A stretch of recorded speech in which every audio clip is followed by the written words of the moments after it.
Hello, everybody. Welcome to Geek Impulse. I'm your host, Joshua Sexton, as usual, and I am here with an indie author, but to me, a legend, and that is Terry Mancour. Did I say your last name correctly? That is absolutely correct. Awesome.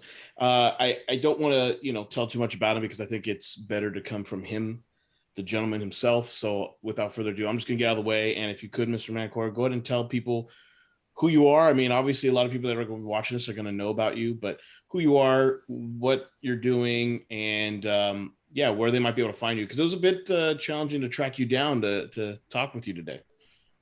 Uh, my name is Terry Mancour. I am an indie science fiction and fantasy writer. I actually did not start out that way. My first book was a Star Trek The Next Generation novel, number 20 of the Next Generation series, called Spartacus. It's got a half-naked gladiator on the front, so can't be bad. That was a book that I wrote when Next Generation first came out, and the really the only reason that it got seriously considered was that the series was still up in the air, and the editor over at Pocketbooks literally had no other proposal on his desk for several months. And so he finally gave me a shot. Dave Stern, who I credit with getting me launched. And then interesting story about that. One of the issues with writing in a kind of a shared universe in somebody else's universe where you have production ongoing was that I ended up rewriting Spartacus 5 different times because every time I would get it ready for publication, a new season would come out, they kill off a character, they bring in new characters, they and so I eventually, we reached kind of a happy medium, and it did get published. And when it got published in early 1992, that was actually the same month that Gene Roddenberry died. So there was a huge outpouring of interest in the Star Trek universe and the Next Generation in general, which no doubt boosted my sales and put me on the New York Times bestsellers list, which is something that any writer worth his salt, you get a New York Times listing, you use it on your resume for the rest of your life. It's like winning an Olympic medal. It's not something you shy away from. From there, I really had intended to be a science fiction writer, but I've always been intrigued by fantasy, and certainly was as open to fantasy as I was to science fiction. And following a nearly 10-year writer's block, because once you get that first novel, the first thing you ever submit, not only sells but hits the New York Times list. That's a huge mountain to overcome for your second novel.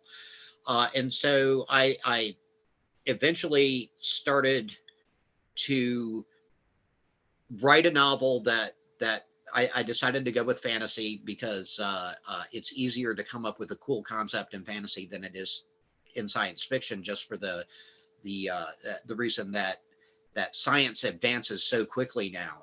Our technology advances so quickly that it's really easy to become dated. If you go back and read some of the new wave or even the cyberpunk stuff from the 80s, a lot of that looks hopelessly dated now because of how quickly we've advanced. And so fantasy is kind of timeless. Medieval fantasy in particular is something I was interested in. Tolkien is one of my profound influences. And so I started writing this novel as kind of a practice piece. And at the time I was working at a seafood restaurant called Fishmongers. And while I was as a bartender in the oyster bar and a cook and assistant manager, one night I got the idea, well, what if you had a wizard who you built a story around a wizard whose basic premise was that he sold spells just the same way that a fishmonger would sell fish.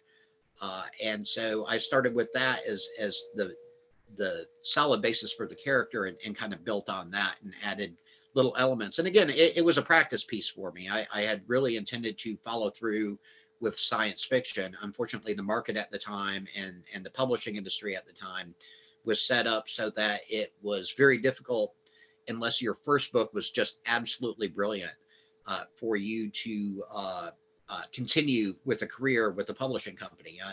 And I don't blame the publishing companies for that.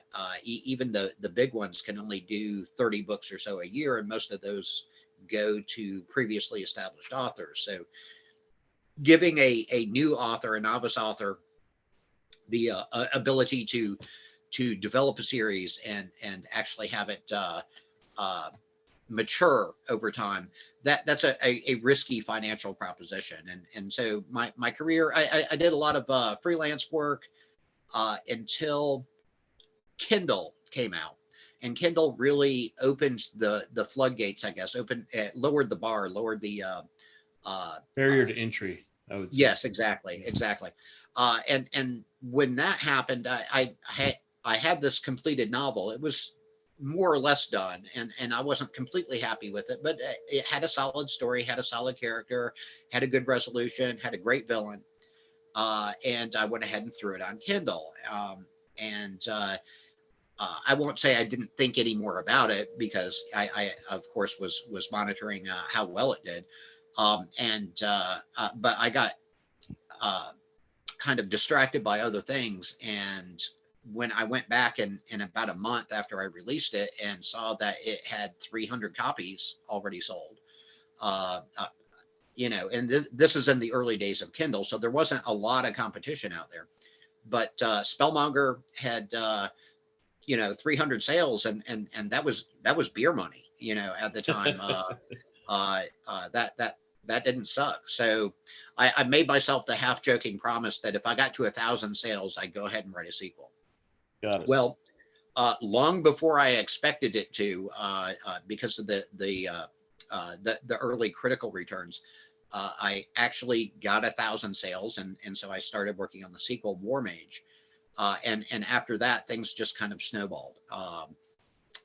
And by the time I got to the fourth and fifth book, I started attracting some attention from not just publishing companies, but in particular audiobook companies. And I really credit Podium Publishing, which is an independent audiobook producer, with really pushing the Spellmonger series in a big direction, for the simple fact that they gave me a contract where they said they wanted, by the time I got the contract, I was already on book 6 or so.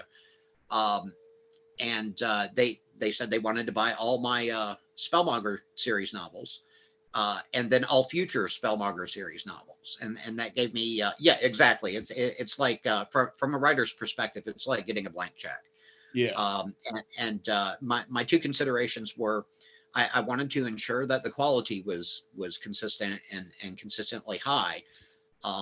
And I also wanted to not write myself out of a potentially lucrative and professionally gratifying future. So they asked me how many books were in the series, and I thought about it for a little bit and came back and said, there are 30 books in the series, and that's how we proceeded ever since. We are coming up on the audiobook release of book 13. The audiobook and Kindle release of book 14 will be 1st of February. And I fully intend, God's willing, that I make it all the way to book 30 before I die. But in case that doesn't happen, and I get hit by a bus or attacked by Saxons or something, I am cultivating a literary heir in my youngest son, Hayden, who is currently 17 years old and a senior in high school. But we've been discussing the minutia of being a professional writer in the Spellmonger series and all that, and I am fleshing out a legacy. Basically, if something happens to me, he will step in and finish up the series for me. So all of you who are watching this and are concerned that I won't make it to book 30, there is a contingency plan in place. Awesome. I mean, that's good to know. I mean, you're still a young man. I mean, you got a 17-year-old son, so that tells you that obviously you're still pretty young. So I think you're going to be around for quite some time, probably finish it. But that's good to know. I think for fans like myself and others that the continuation of your legacy will go on after you're passing many years later, many years later, decades later. That's the plan. Yes. Yeah. So that's awesome. So you talked about, I believe you had a 10-year writer's block. You said. Yes. Yes. That sucked. Yeah. So if you don't mind, can you elaborate more? Like, how did you end up with a 10-year writer's block? How did you overcome that? I mean, that's a long time. It's a decade, right? So yes, it is. Yes, what it was is. that like, and how did you overcome that? My commitment to becoming a writer, becoming an author, never wavered, but that second novel syndrome really kicked in. Like I said, my first book came out in '92, and the '90s was a very genre defined period in publishing history, where we hadn't quite gotten to where we are now, but there was a definite idea about what kinds of books that the publishers, the big 5 or 6 fantasy and science fiction publishers were looking for. And I kept coming up with ideas. It wasn't that a failure of imagination, but between the discouragement I got from basically the original Spellmonger manuscript was rejected by all the major publishers at the time. And it wasn't that I hadn't invested myself in the book and in the work. It was that I despaired that there would ever be a market for it. And I, of course, went on and turned my attention to other things. One piece of advice I will give to any aspiring writer is even if you are frustrated with how your work is reflected upon by the people that you submit it to, don't stop writing. And during that period of writer's block, I didn't stop writing. I just found new ways to write new ways to write. For one thing, I recognized very early on that I could be a much better writer if I actually devoted some time to studying the craft of writing. And as part of that, one of the things that I did is I got involved in copywriting. I've honestly written everything from menus to marketing materials to major works. Did some technical writing, and I didn't see any of those specific jobs as taking me away from my dream and goal of being a fantasy and science fiction writer, but they did allow me to perfect my craft, or at least work on my craft in many different ways. As a matter of fact, I purchased my wife's engagement ring from a freelance gig I did from a technical journal called Business Forms, Labels, and Systems magazine. Yeah, exactly. There was no acronym for that. It was just no, they never acronymized it. They always spelled it out. But they were willing to pay me cash for 1,200 words on, get this, soy-based inks, which was a big thing back in the '90s. And so I took the money I made from that 1,200 word article, and that was a lesson too. If you can write 1,200 words on soy-based ink for the printing industry, you're a goddamn writer. I mean, you can't deny that. And I'm not going to say it's the most popular piece I ever did, but it got me enough money at a difficult economic time for me to go to a pawn shop and purchase an engagement ring for my wife, who I've been with now for over 30 years. So it was a very instructive sort of thing. But as far as writer's block goes, and it's not that I couldn't write. I couldn't find the right concept or right sort of thing to do. There was so much pressure after your first book does that well. to come back and do something, absolutely brilliant. And that, as I explored the idea of writer's block and how other writers dealt with it, I recognized that writer's block is a failure of ego. And that's an important thing for any aspiring writer to understand. If you're facing writer's block, the problem isn't that you don't have the ideas or you don't have the creativity. It's that you're beating yourself up about your own inability to create something brilliant. So I stepped back and I went, I don't need to create something brilliant. Let's just tell a good story. It doesn't have to be the best story. It doesn't have to be Tolkien. But let's find a good character, a good plot, a good villain, throw them all together and just tell a good story. Very simple, very straightforward, which is why Spellmonger originally was my practice piece to kind of help pull me out of my writer's block. And I actually wrote fan fiction for a while, specifically in the Firefly universe, which I fell in love with. And I have 2.5 fan novels out there on fireflyfans.net. The great thing about writing fan fiction from a professional standpoint is that the pressure for economic success isn't there. And because of my previous experience with Star Trek, I felt that I was capable enough to approach this as if I had been contracted by a publishing company to write a novel in that universe. And that gave me a certain amount of professional competence in my approach for those fan novels. And looking back at them now, they're not horrible, but my writing style could have been better. Right? It really was an exercise in craft. And I encourage, again, other aspiring writers who want to be good writers, not just successful writers, but work on your craft and do it through any means necessary. Awesome. And from there, once Kindle came out and I released Spellmonger and it started getting some traction, that gave me the confidence I needed to take myself seriously as a writer from that point on. And I haven't had writer's block since. Awesome. I think that's a really good advice and a good insight into, um, you know, what it takes to put yourself over into a more,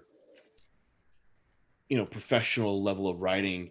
If you would say that, because I mean, if you've got something on the New York Times bestsellers list, I mean, obviously you're a professional writer, but I understand that the complexities and the, um, you know, desire to want to do something better than the previous book, especially when that sets such a high standard, it can really hinder somebody instead of, propel them sometimes. And I think that's good for other writers to understand, that you're able to tell them that too, because then that helps them realize that, hey, look, yeah, I might have had a phenomenal thing, a book, maybe a couple other things that might not be as wonderful or what have you, but then you can always come back and just amplify your next series or your next writing. And I think that's pretty awesome. What, if you don't mind, can you, two things, I'll throw two questions at you. I guess one of the questions is kind of a two-part question. First one, you mentioned to buy beer. So what is your favorite beer? And then number two, or it could be alcohol, whichever. And then can you share something about yourself as well as the books that fans and readers may not know? Okay. Let's start with the alcohol because that's something I'm very familiar with. As I said, I got the original idea for Spellmonger while working as a bartender at a restaurant called Fishmongers. We had 11 beers on tap, which I tried each and every one diligently. We also had over 40 bottled beers. And so my absolute favorite beer is probably Belhaven Scottish Ale. Which is just a very robust Scottish ale that if I see it on the shelf, I'm going to get some. It's really just that good. When it comes to actually writing, though, and this is a piece of advice I got from no less than Larry Niven of the Niven and Pornell science fiction team. And of course, he had a brilliant solo career for many years. When I was a freshman in college, I got the opportunity to sit down and one-on-one and have pizza with him at a sci-fi convention in Greensboro, North Carolina.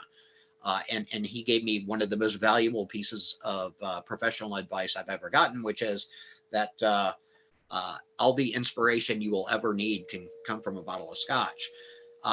Which considering he has come up with some of the great hard sci-fi concepts over the years, I can't fault. Instead of scotch, my poison of choice for especially composition is Jameson's Irish whiskey, which is a little less expensive than single malt scotch in most cases, but just as tasty. When I'm in composition mode, I will go through a bottle every 2 or 3 days as I work late into the night.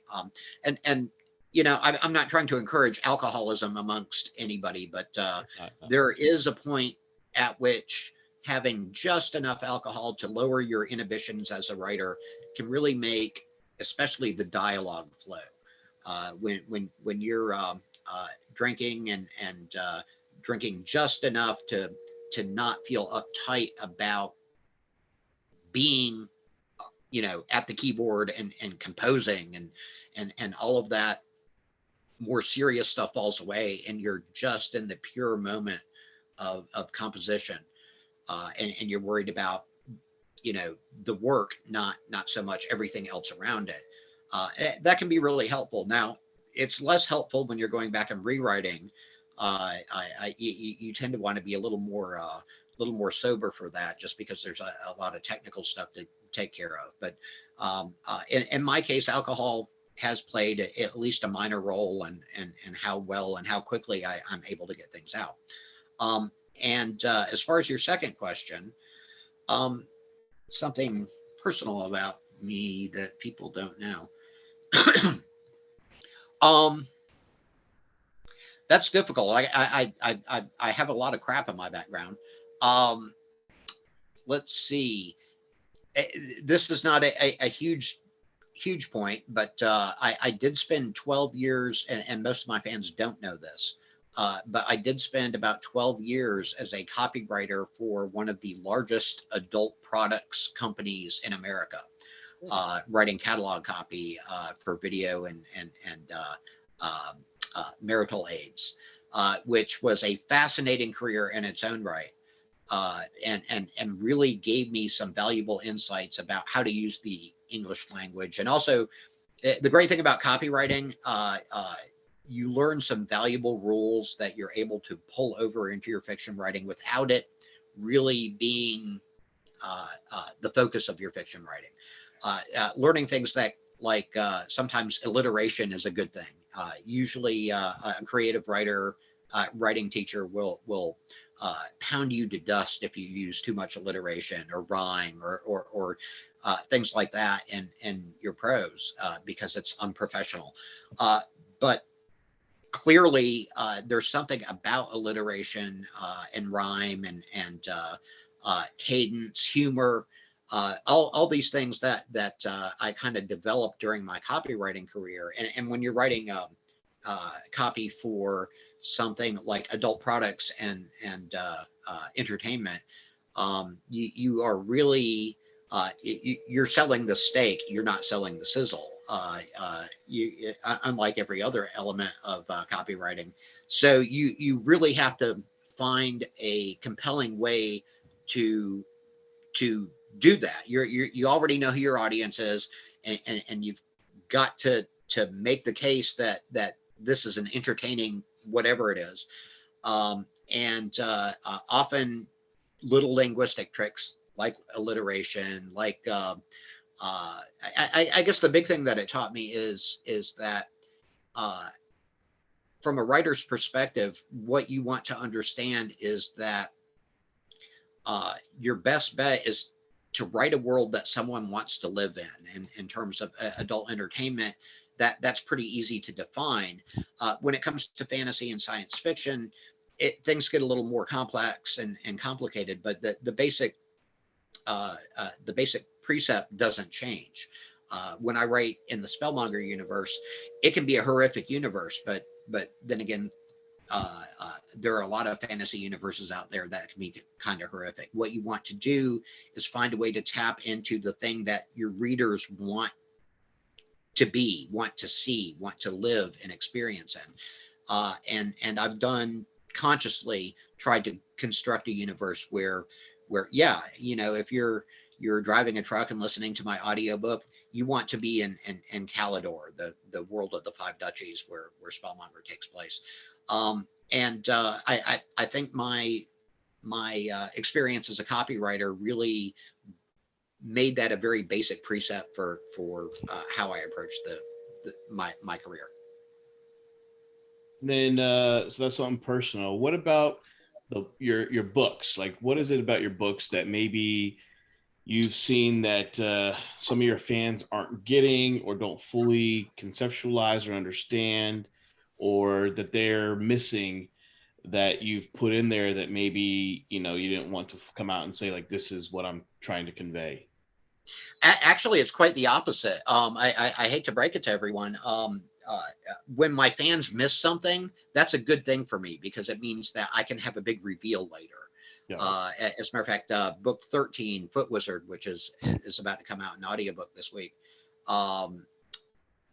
There are a lot of revelations in there that fans have missed over the years, and I've been thrilled about that because the bigger the misconception or you know, when they miss the little clues and hints that I've laid down, when the reveal happens, all of a sudden everything else that they've read up to now makes sense in an entirely different way. Uh, uh, I mentioned Firefly earlier, and one of the things that I really love about that series in a particular episode, there's a great episode that any Firefly fan will be familiar with, called Our Mrs. Reynolds. It's, you know, standard 44.5 minute episode, uh, sci-fi cowboy sort of thing. But the great thing about the episode is that for the first third of the episode, you think you're getting one kind of story, and then one thing happens, one little plot point happens, and all of a sudden you understand that you're in an entirely different type of story. And that's the kind of thing that I like about Spellmonger is that it's actually a sci-fi story masquerading as a fantasy story, and a lot of people aren't going to get that until they get to book 13. I've dropped hints along the way, and it's been kind of in the background. But I've been gratified at the fact that I've been able to conceal some of that until this point, and from this point forward, the sci-fi elements are going to become more and more prominent. That being said, I also want to maintain the medieval fantasy vibe, simply because that's an idealistic world that I think a lot of my readers and a lot of fans of epic fantasy really cleave to and really enjoy. So the balancing the sci-fi and the fantasy aspects of the series, it's kind of difficult, but at the same time, it's not that I'm not frustrated with my readers because they're not picking up on it. I'm very gratified that some of them haven't. A few of them have, but some of them haven't. And when those revelations happen, it changes their perception in a positive way for the series, and reveals how complex that I've constructed it to them, and makes them anticipate even more such things in the future. I just hope I can keep pulling it off. Well, you're doing a good job so far, so I imagine that you'll continue to do it and find new creative and innovative ways on continuing that. So I definitely look forward to it, and I'm sure you're going to do really well with that. I have a question as far as how much actual world building goes into a book or your books. You know, maybe you do world building for several books at one time. Like, how much world building goes in before you start even writing? Way too much. In all seriousness, the amount of detail that if you're going to convincingly portray another world, uh, or at least a world that's unfamiliar to most of your readers. You really have to think about details that most people aren't going to even imagine if you want it to be believable and be convincing. And that's difficult. It requires an awful lot of work. I do a tremendous amount of research on um, as many aspects of what I'm writing as possible. Probably too much, according to some fans and certainly my wife. When I started writing about cheese, of all things, because cheese is an important thing for a medieval world, a pre-industrial world. Um, she made the horrific mistake of getting me a class in cheese making, and that started me on a career of experimenting with cheeses and looking at goat cheeses and cow cheeses and sheep cheeses and really getting in depth into the research, which made my kitchen stink. And because of that, she has banned. She thought the mead and ale making was bad, but once I got to cheese, she insisted that all future cheese making shall happen in an outdoor kitchen, and spare our house the horrible smell that can result from rented curd. But those kinds of details are vitally important. And I'll be honest, one of the things that encouraged me to do that sort of thing was the uh, looking at high fantasy and epic fantasy through the fantasy role playing games that I grew up playing. Dungeons and Dragons, second edition, second, not fifth, but second. Back in the day when Gary Gygax was still in charge. But the level of detail and the little things that fantasy role playing insists that you need to understand in order to construct a believable world for your players, translated into me coming up with as many things as possible, details to construct a world for my readers. So things like coinage, medieval economics, medieval diet, what grew in a peasant's garden in the Middle Ages. All those things are important elements for the more robust world. I mean, you can spend your time on lineages and long histories and things like that, and I do. Don't get me wrong. Tolkien kind of set the bar pretty high for that sort of thing. But you are also uh, kind of obligated to put those things in context with the everyday lives of the people that surround your main characters. In Lord of the Rings, and to a lesser extent in uh, uh, Game of Thrones, and I give Martin a lot of credit for this.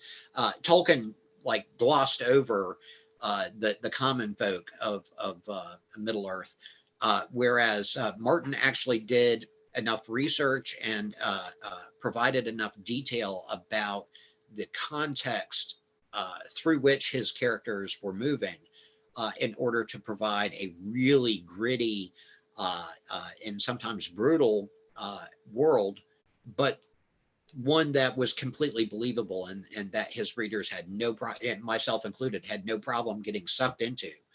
And knowing the details, even if you don't communicate them to your reader, especially if you don't communicate them to your reader, is important for a good, solid world building, and something that I encourage other writers to invest in. As long as you're consistent with the rules that you set down about how your world works, your readers will believe your characters as they move through it. Awesome. I really appreciate that answer. You know, I think one of the things that sets you apart in the current space, so there's several things, but one of the things that comes to mind is your originality, right? Because so many things these days in different publishing industries like comic books and fantasy stuff, it's almost like as if people are writing it in order to try to capitalize on it or monetize it, if you will. Obviously, you want to make money from your writing, in which you do, and rightfully so, as you should. But you seem to care more about the readers, right? And building this world that people can get lost in, so to speak, right? Where they can really visualize and see it right in front of them, and I think that's something that really sets you apart from a lot of people. You mentioned Tolkien, you mentioned Martin, you also mentioned that what you did for 12 years, and you can see there are some elements in a way where you might have taken some inspiration of some kind, but it's still originally your work. And I think that's what brings a lot of people that or gravitates people towards your work.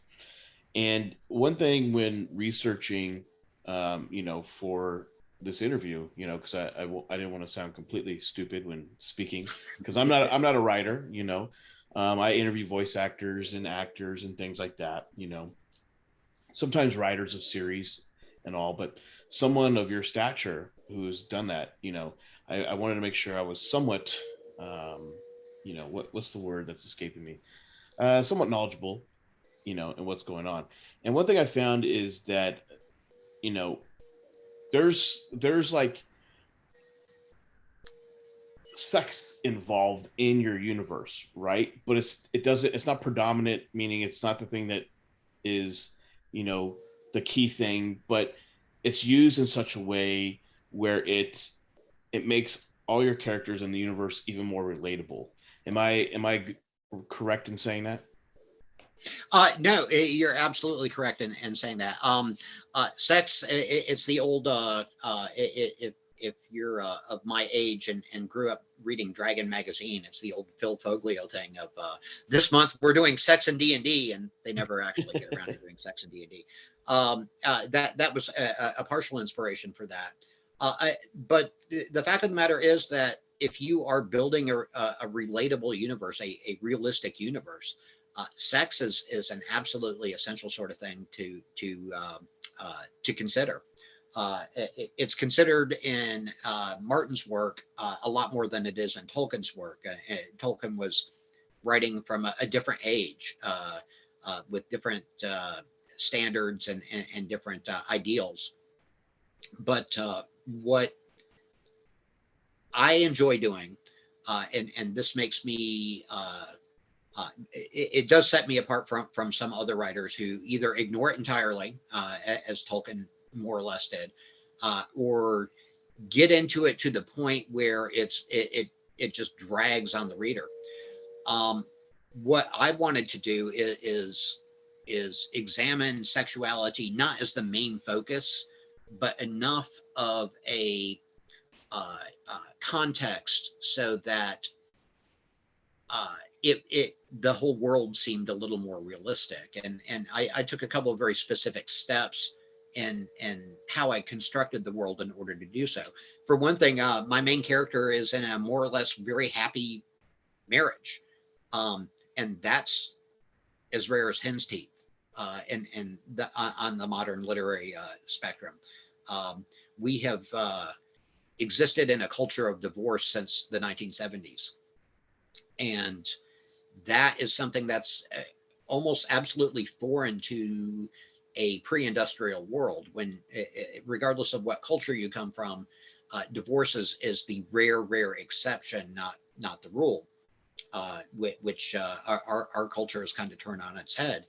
And just from a character perspective, one of the things I wanted to explore is the realities of married life. That's a story worth telling, in my opinion. When it works, when it doesn't work, when it's problematic, when it's joyful. All these things are part of marriage, which our culture has really shied away from since the onset of the sexual revolution. And I wasn't really trying to repudiate the sexual revolution in doing that, but I did want to draw a realistic counterpoint to it in the sense of marriage isn't impossible, and it's not something that's a sentence. It is a human fact of life, regardless of how it manifests. And for the majority of human history, it was a more or less permanent sort of thing. And so one of the elements that weaves its way through the Spellmonger series is this question about um, how you deal with, you know, living with the same person theoretically for the rest of your life, especially in a world where that might not be very long. In the Middle Ages, average life expectancy was 35, 40 tops.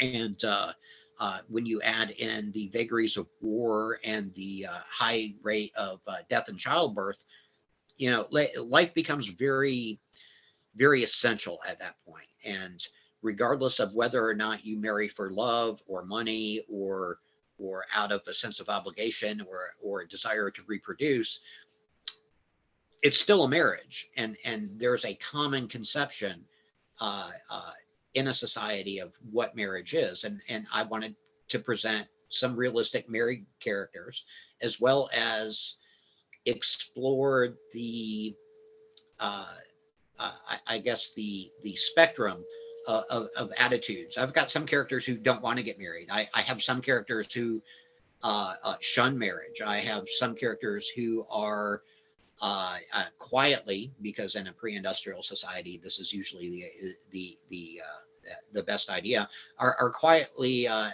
LGB, uh, just because even though I have built into my world means of expressing that, it's not the most common or even a common sort of thing.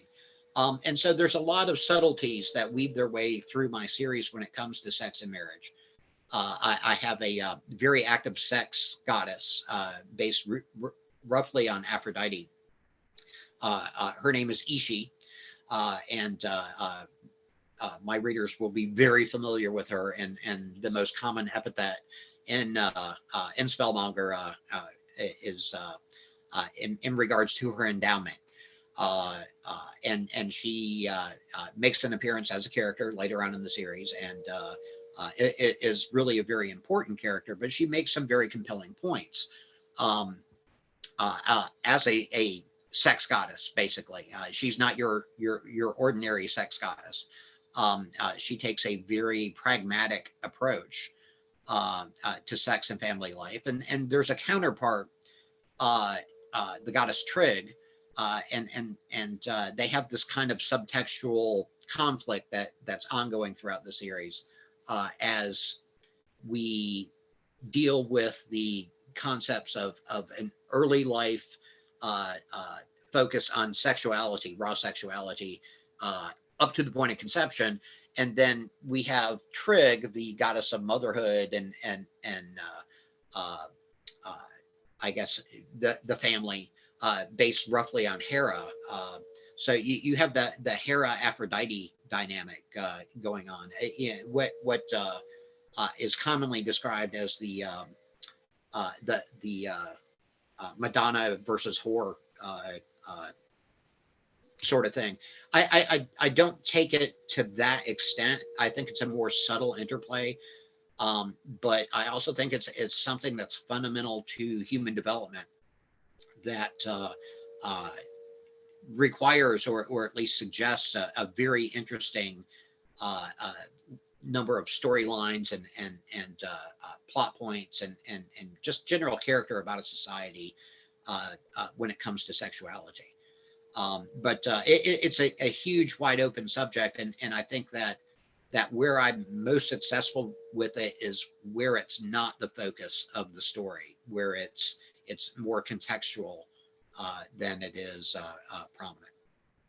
Like I said, I think you do it very eloquently throughout the stories, and so at least the ones I've read so far, because again, there's quite a few books, so I haven't got to read all of them because I'm also busy. But I do enjoy them, and I definitely saw some of that, and so I wanted to definitely ask that question. Um, I'm going to try to maybe get into a few fun things too, because I don't want to keep bogging you down with these really deep, breadth type of questions. Well, So sex is boring, so I get it, it. it is the most boring aspect of human existence. So, but when it comes to modern times, so would you rather read, let's say, for example, manga, or would you rather do comic books? What would do it for you? What would you prefer, Um, eh, and why? I would rather read old comic books. New comic books suck. I will be the first one to get on a pedestal and say that. The last decent comics that I've read, and I know there are exceptions, but uh, in general, the comic industry has been headed off a cliff, and there are a number of good reasons for this, or at least easily explainable reasons for this that I won't get into because, first and foremost, I'm not a comic guy. I enjoy comics. I've enjoyed manga before too, but I am more comfortable with comics simply because that's the cultural milieu that I grew up with. Manga, I enjoy to the extent that I've indulged in it. Uh, but I'm also very keenly aware that I lack the uh, cultural sophistication and my knowledge of East Asian culture to be able to appreciate a lot of the subtleties. That's not saying that there aren't some darn good stories that get told, and some of the better ones I've felt have come from an East Asian interpretation of Western culture, where that happens. But to be honest, uh,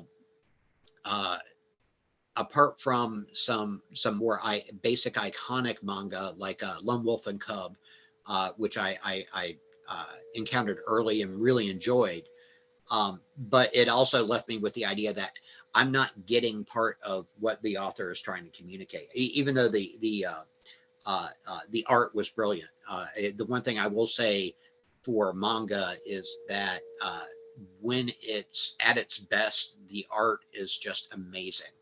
I'm one of the few writers that I know of essentially prose fiction, just words on a page, who has a appreciation, if not, I don't claim any expertise, but I certainly have an appreciation for the role that art plays, both within my books and in general. I think that uh, hopefully someday, if the Spellmonger series or one of its uh, sub series makes it to the big screen or little screen, I think that an animated take on it would be preferable to a live action take on it, simply because I think the art, if the art was as gorgeous as some of the manga that I've read, as some of the anime that I've seen, then I think that would do it justice more than millions of dollars of CGI,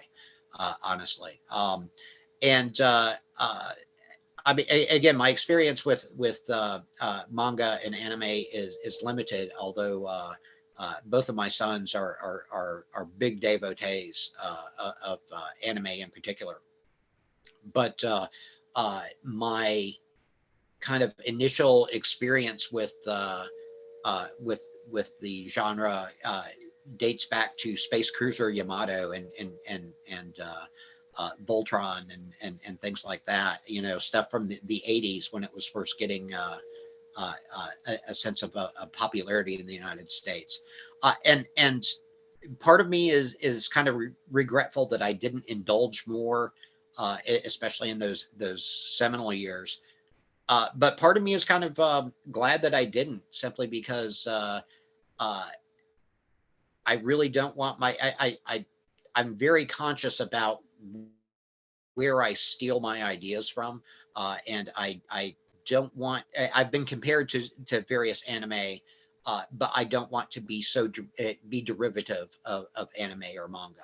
I appreciate it as an art form, I really do. I can't remember the name of it, but one of the most intriguing manga that I ever read was something I read in the 90s, which was a manga about golf, of all things.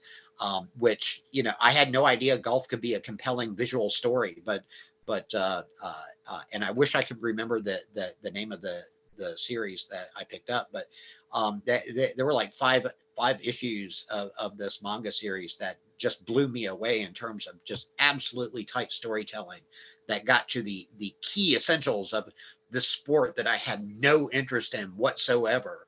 But the storytelling was good enough that it could have been anything. It could have been jousting. It could have been football. It could have been soccer. It could have been just about anything.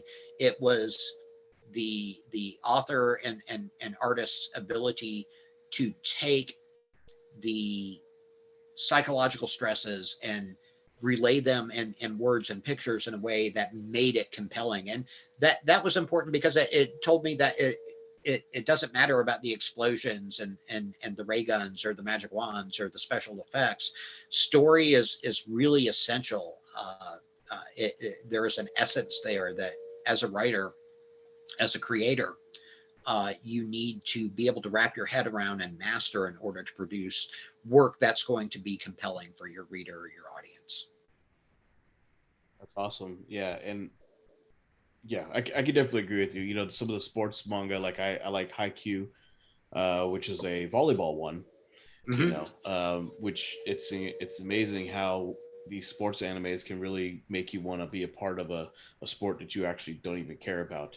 Well, apropos to that, a lot of people don't realize it, but during the heyday of the kind of explosion of mass media in the late 19th and early 20th century, for about 20, 30 years, though, between the late teens and the early 30s, one of the absolute most popular genres in the United States were boxing stories, of all things.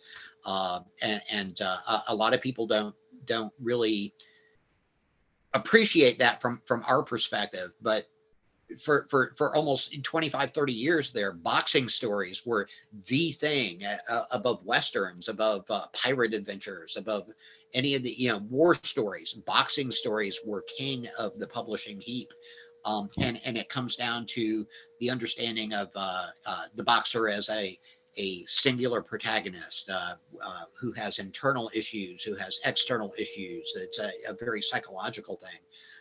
And as well, there's just something inherently entertaining about reading about someone whose intention is to beat the crap out of their opponent, and not make it personal, but it has to be personal. And there's just a whole lot of internal psychological stuff going on there that for a couple of generations there, that was one of the that was the thing that enthused the mass market audience in the United States and Europe. Now, have you ever? I mean, I don't know how much time you have. I don't want to take up too much of your day, but I still got quite a few questions. Yeah, keep rolling, man. Yeah. Have you ever had an experience where you've been recognized out in public? Yes. But I don't throw my picture out there much. Yeah.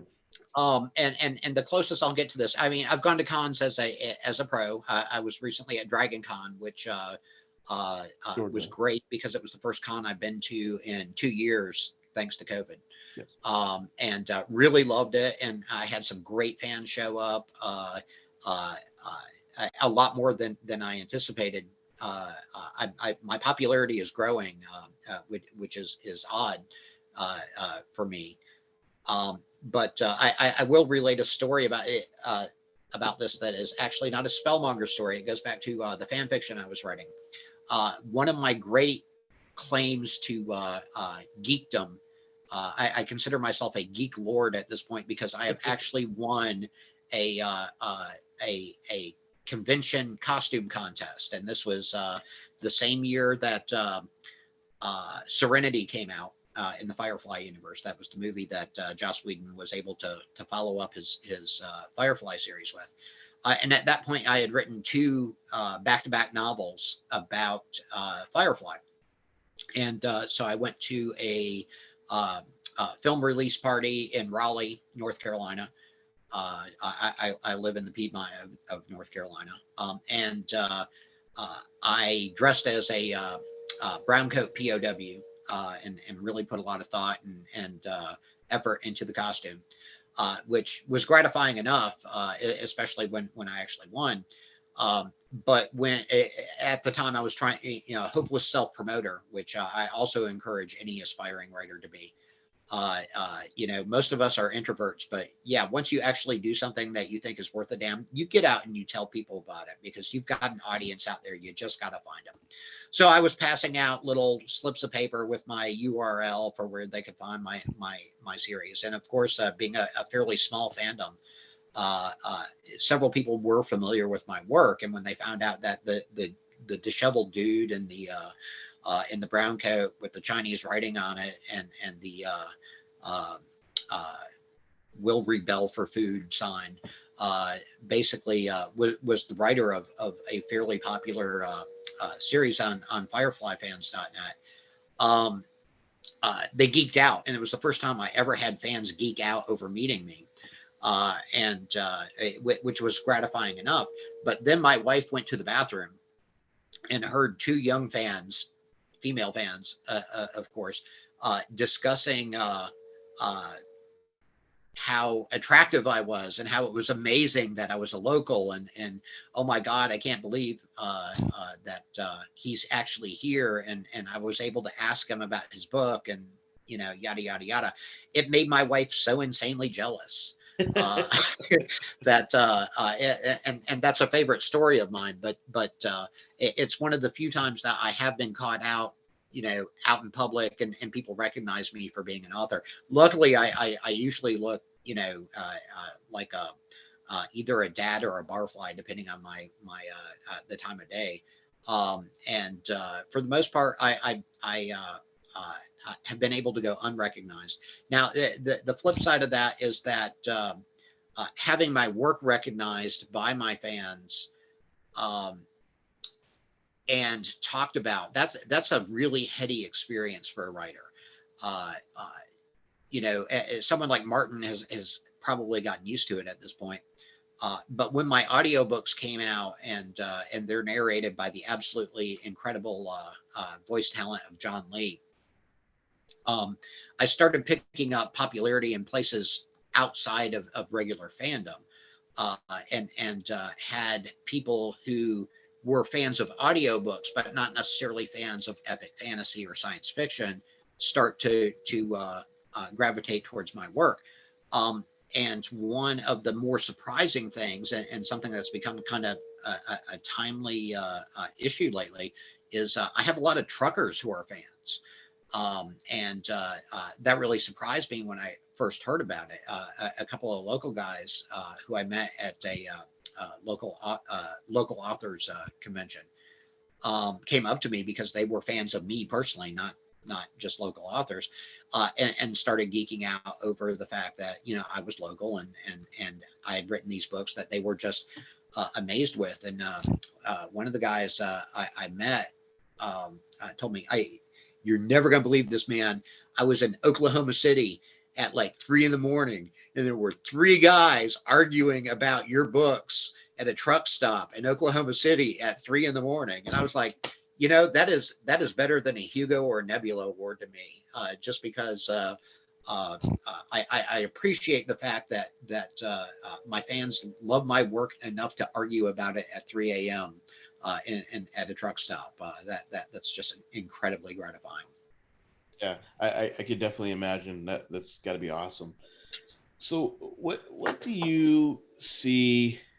What would you like to see your work become? You kind of touched on something like animation and potentially, or live action. Like, where would you like it to go, and how would you measure that your legacy, which I would think is already very successful, how would you really consider it to be like a success in your definition, in your mind? Um, well, ultimate success would be one of a couple of things. First of all, being able to afford a sports car that goes slightly faster than George R. R. Martin's. Um, that would be great. Um, uh, Disney purchasing 300 acres to put the Spellmonger theme park on in Central Florida. That would also be great.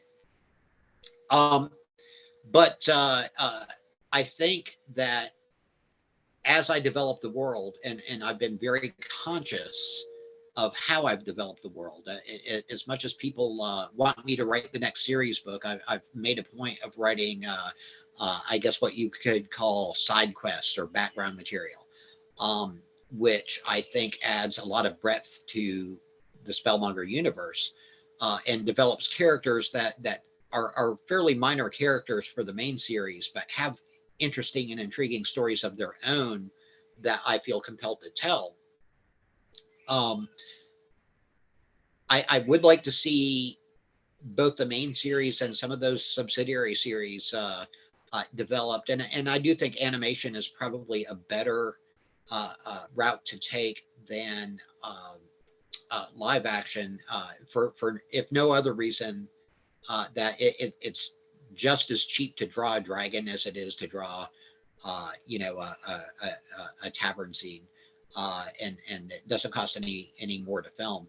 Uh, but I also would like any visual treatment to be as artistically intriguing and beautiful, um, uh, as it possibly could, and use art as an expression of the sorts of themes I'm trying to portray. Um, if I did manage to find anime, actually would be, I'd love to see a Spellmonger anime. I think that that could be brilliant. It really could. I've consciously written to include scenes that would be visually compelling in my books. As much as I enjoy dialogue and witty repartee, I also have giant fire elementals and dragons and goblin armies and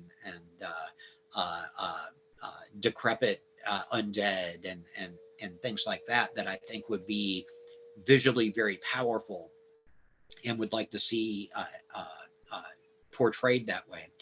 Um, and there's a lot more to come too. I mean, the I'm just now at book 13, getting to the good part. So the Oh, next the next couple of books, uh, probably through book 20, are going to have some pretty amazing stuff in them in terms of things that I think would work really well in a visual format. But honestly, I'm while I have aspirations, I don't have definite plans. I want to build out this universe. I want to make it compelling and interesting for as many people as possible. And the shocking thing to me is that this little fantasy series that I started as kind of an experiment, as a means of getting over my second novel writer's block, you would not believe the number of fans that I have who have written me emails or told me in person about something that I said that changed their lives or kept them from, and this is blows my mind, kept them from committing suicide, or convinced them to ask a girl to marry them, or uh, uh, kept them at their grandfather's bedside when they really want, during his death, that when they really wanted to turn tail and run. It's overpowering to hear that something that I wrote to be first and foremost entertaining is really affecting people, and not affecting everybody in the same way, but different bits uh, really profoundly affect my fans in different ways, and that itself is more humbling than if I had tried to affect people that way. Um, and it, it's all very humbling. It really is, and it makes me approach every single book and every single story that I do with the knowledge that, okay, I can't be flippant here. I can't slack off. I can't, you know, turn in less than my best attempt at what I'm trying to do, because there are literally people depending on me being as good as I've been in the past, in order to make their lives better. For something like fantasy or science fiction, that's a that's a big hill to climb, and that's a lot of responsibility on me. I really hope I don't screw it up. Well, I think you're managing it pretty well. I think you're doing a good job, and of course, obviously, you want to make sure that you continue to inspire and help others. And I think you're definitely doing that. I'm pretty confident you're going to do that in the future. What is I'm going to go ahead and wrap things up. Uh, Sure. I'd like to, maybe at some point, you don't have to confirm or not, but I'd like to talk with you more and maybe do another interview with you at another time. But what is one question that you've always hoped you would be asked, but you've never been asked before? Like, what's one question you wish you would be asked, but you haven't yet? Ooh. Well, that's difficult because I have a lot of really insightful fans. As a matter of fact, I've had some fans ask me questions that have changed the course of the series, because I'm like, oh crap, they figured it out, and I can't be that blatantly obvious with it. I've got to be more subtle and change things up. Um, the question that I haven't been asked yet. Um, I'll bring it back to one that's been asked very rarely, uh, and especially in light of George R. R. Martin and the Game of Thrones series. Do you know how it ends? That's the big question. You say 30 books, but do you know how it ends? Uh, and The fact of the matter is, I do know how it ends. It ends in a very specific way. How we get there may change over time, and will change over time. But I know where the end point is.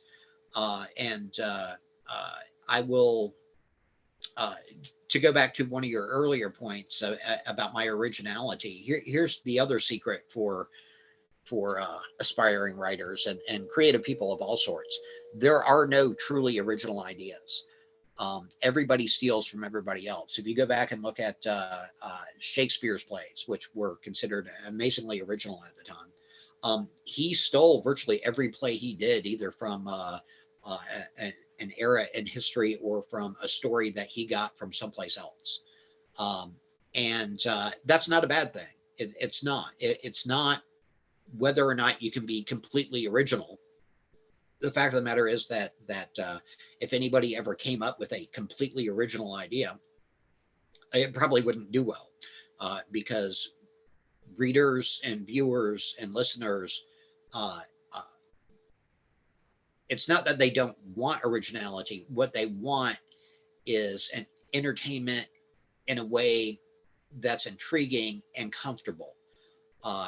Even if it makes them uncomfortable, they still want uh, the the same seven plots. There are only seven plots, and this is easy enough to research on the internet. Uh, uh, you, and every writer or every creative person who tells a narrative needs to understand this. There are only seven plots, and there are only a half dozen to a dozen different types of characters. But then again, there are only 88 keys on a piano, but they keep coming up with new songs. It's not how original you are, it's how adept you are at taking the elements that your viewership, your readership is familiar with, and presenting them in a new and novel way, entertaining way. Um, I find a lot of my stuff is very derivative, everything from Tolkien, a little bit from Martin, but a lot of stuff that I've read from the Golden Age, or even before that. Talbot Mundy, a great someone most of the viewers are not going to be familiar with, but he was a contemporary of Robert E. Howard, the guy who wrote Conan, and he wrote some great stuff, King of the Khyber Rifles and stuff like that at the very beginning of the 20th century. Um, I've stolen stuff from him. I've stolen stuff from contemporary authors that I really admire, and discerning readers will be able to pull those characters out, those plots out, and in in some cases it's purely a matter of me wanting to riff on them. In other cases, it's a homage. Um, uh, I've got a lot of obscure writers who I really enjoy, and I don't mind stealing from them as long as I can do it in a way that's not hopelessly derivative, in a way that is additive to my narrative and my story, not subtractive, and in a way that works. Think of them as literary Easter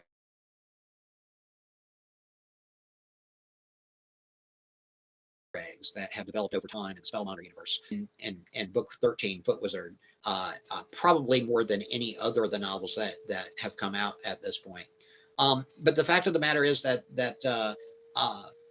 I'm swimming in a sea that's been here for a while, and there's a lot out there that, including anime and manga, that I'll steal from, and as long as I can file off the serial numbers and give it a new coat of paint and make it intriguing to the reader, who may not have been exposed to that. At some point, I'll even riff on the Harry Potter novels.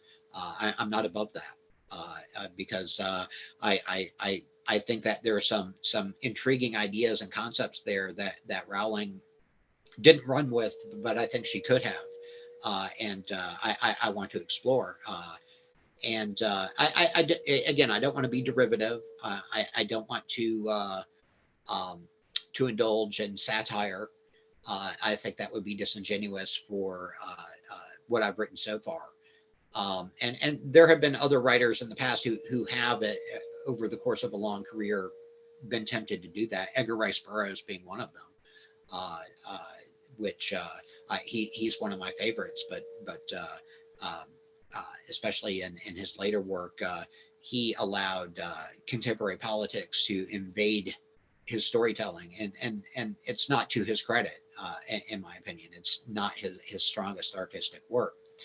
That being said, there is something artistically uh, uh, gratifying to taking something that an established writer uh, has developed and giving it your own spin, your own perception. And one of my favorite things is taking characters or plots from two very unrelated series, and putting them in a situation in the Spellmonger universe where even if no one else gets it, I get it, and I understand what I'm doing there.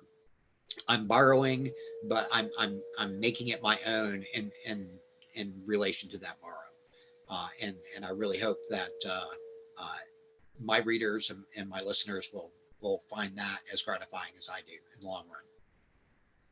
Well, if you don't mind holding on after the recording, but I just want to say, thank you so much for getting back to me. And like I said, it was a bit of a challenge to find you, but it's been it was a good challenge because I really enjoyed this conversation, and I hope that we have some more in the future. But again, I really appreciate you taking the time out of your day and your busy life. You're a very popular individual, and I'm just humbled that you're actually willing to be here with us and have this conversation. So thank you so much for that. Not a problem, Joshua. Thank you so much for having the interest and being willing to come up with such thoughtful questions. I really do appreciate it.